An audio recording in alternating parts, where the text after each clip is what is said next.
दत्तात्रय बळवंत कांबळे, तालुका पारनेर, जिल्हा अहमदनगर. वडगाव या गावाचं नाव वडगाव दरी आहे. पुरातन असं एक मंदिर या ठिकाणी हजारो वर्षाचं, दोन देवींचं वास्तव्य असलेलं माहुरगड आणि वणीचं ठिकाण. या ठिकाणी दोन देवींचा अवतार एकाच मंदिरात दर्शन होत असतं असे मंदिर आहे. बालभैरवनाथाचंही मंदिर असून काशी विश्वेश्वराचंही मंदिर आहे. लवणस्तंभ आणि पाणी जागृत असून लवणस्तंभ पाहण्यासाठी अनेक भाविक महाराष्ट्राच्या बाहेरून येत असतात. तर काळानुसार वडिलोपार्जित पूर्वजांचं जे मंदिर होतं ते मंदिर काढून, सिंहासन काढून त्या ठिकाणी नवीन पद्धतीचे सिंहासन, सुशोभित मंदिर कसं दिसेल असं काही आमच्या ग्रामस्थांनी त्याचा मनोकामना इच्छा प्राप्त केली. काम करत असताना अचानक देवीच्या मूर्तीचा तांदळा हल्ला गेला. हल्ल्यानंतर थोडं आम्हाला मनामध्ये शंका वाटू लागली. पण शंका वाटत असताना देवीचा तांदळा आम्ही थोडा बाजूला सरकवला आणि अजून पाठीमागं काय तरी असेल, देवीचं वास्तव्य असणारच आहे, पुरातन लोकांचं काहीतरी जतन केलेलं सापडणार आहे. तर त्या पाठीमागं एक दुसरा तांदळा सापडला. दुसरा तांदळा सापडल्यानंतर परत अजून मनाला इच्छा वाटली का या ठिकाणी अजून काहीतरी मूर्त म्हणा किंवा काहीतरी सापडणार आहे. तर शोधित जात असताना हा देवीचा तांदळा म्हणजे मूर्त सापडली आहे. पुरातन हजारो वर्षाची ही मूर्त आहे. या मूर्तीचा आकार म्हणजे काळ्या पाषाणाचे असून तिला लाल चुन्यामध्ये आणि शेंद्रामध्ये कलर दिलेला होता. तो कलर आम्ही काढला गेला.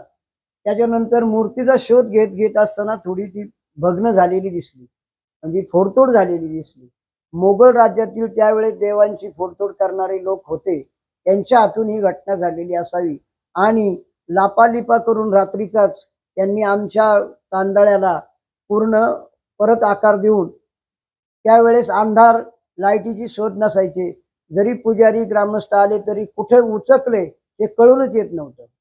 अशा प्रकारचे हे मंदिराची देवीच्या तांदळा सापडला म्हणजे मूर्त सापडली. पण मूर्तीचा जो शोध घेतल्यानंतर पाण्याने धुवून घासून घेतली. सर्व प्रकारचे अर्धाचंद्र डोक्यावरती, कलश, मुगवट्याचा मुगवटा कसा आहे, कान कसे आहेत, डोळे कसे आहेत, नाक कसं आहे, पूर्ण स्त्रीचा अवतार म्हणून सगळा पूर्ण अगदी शारीरिक सर्व तिला रचना आहे. हातामध्ये 3 बांगडे आहेत, कमंडलू आहे, भाला आहे, कमळ आहे, वाटी घेतलेली आहे आणि शेजारी परशुरामाचा अवतार म्हणून बालक उभा आहे. असं देवीचं वास्तव्य या ठिकाणी आहे. आसन सुद्धा अगदी जुन्या पद्धतीचं बनवलेलं आहे, काळ्या पाषाणाचं. त्यालाही पण पुढं कसे पहा, जस काय खडीकोंडा म्हणजे जस काय आपण पेटी बनवतो अशा पद्धतीचं तिचं वास्तव्य तिने करून ठेवलेलं आहे. पद्मासनन उजवा पाय तिने पूर्ण दाखवलेला आहे. पायामध्ये तोडे आहेत, पैंजण आहेत, सर्व कानामध्ये कमंडलू आहेत. अशा प्रकारची ही मूर्त सापडलेली आहे. गावामध्ये लोक थोडे नाराज झालते, असा काय झालंय बा, नेमकं देवीचं काय झालेलं आहे. पण ती सापडल्यानंतर गावाला आनंद त्या हृदयात मावेना. सर्व लोक आनंदी होऊन एकमेकाला व्हॉट्सअपला बातम्या देऊ लागले व या ठिकाणी गर्दी वाढू लागली. या ठिकाणी दरेबाई वेल्हाबाई असं मंदिर आहे, माकडं आहेत, वनराई आहे आणि मोठमोठाले वृक्ष आहेत. आणि आजच्या या भावी पिढीने आम्ही तिचा विकास हाती धरलेला असून एक काम वर्षातून आम्ही करत आहेत.